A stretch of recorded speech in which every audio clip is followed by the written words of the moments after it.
Bienvenue dans notre nouvel épisode La parole est d'or. Nous allons voir aujourd'hui comment optimiser son énergie au quotidien. Car avoir un corps idéal, c'est également avoir un corps plein d'énergie. Ceci vous permettra donc de gagner en concentration, en efficacité et en qualité de sommeil. En 3 étapes, nous allons voir comment booster votre énergie.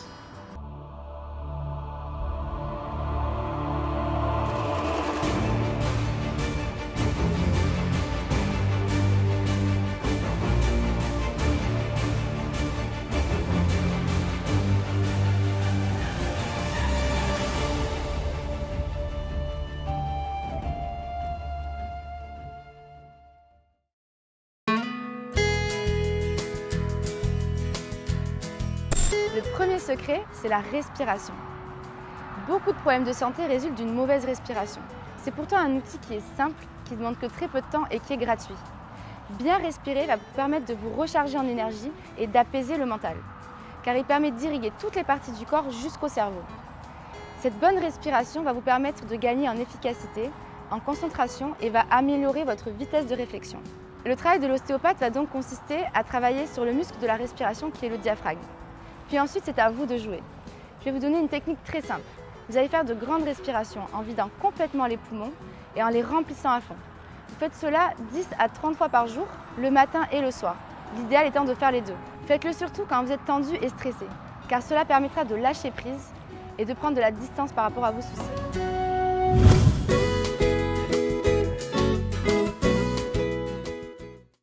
Le deuxième secret, c'est le mouvement.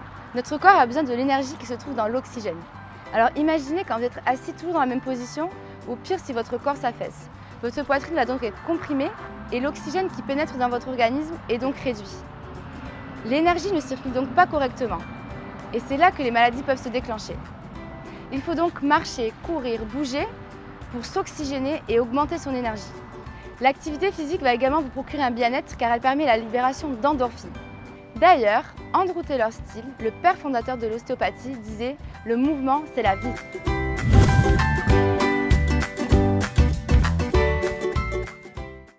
Le troisième secret, et qui n'est pas des moindres, c'est l'influence de vos pensées. Vous allez me dire, mais quel est le lien entre l'énergie et la pensée? Mais ça vous est jamais arrivé de recevoir un coup de téléphone de votre bien-aimé ou d'une personne qui vous est chère et d'un coup, vous débordez d'énergie. Donc l'énergie est entièrement liée à vos émotions. En moyenne, 30% des calories consommées dans une journée est dédiée à l'activité physique. Donc 70% sont consommées pour la vie psychique. Il n'y a pas de doute, nos pensées nous coûtent beaucoup plus d'énergie. Une hormone très importante va également jouer son rôle, la sérotonine. Elle agit sur la qualité du sommeil, sur votre humeur et sur le système de la douleur. Cela peut donc expliquer des problèmes d'insomnie, la dépression ou le manque d'énergie.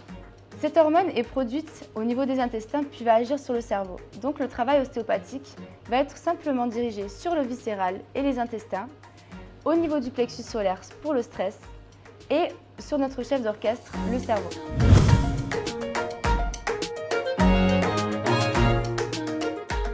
Alors, petit récapitulatif, vous m'avez bien suivi? 3 choses sont essentielles à appliquer et à pratiquer au quotidien. La première, c'est la respiration. La deuxième, c'est pratiquer une activité physique régulière. Et la troisième, c'est avoir des pensées positives. Voilà, au revoir et à bientôt!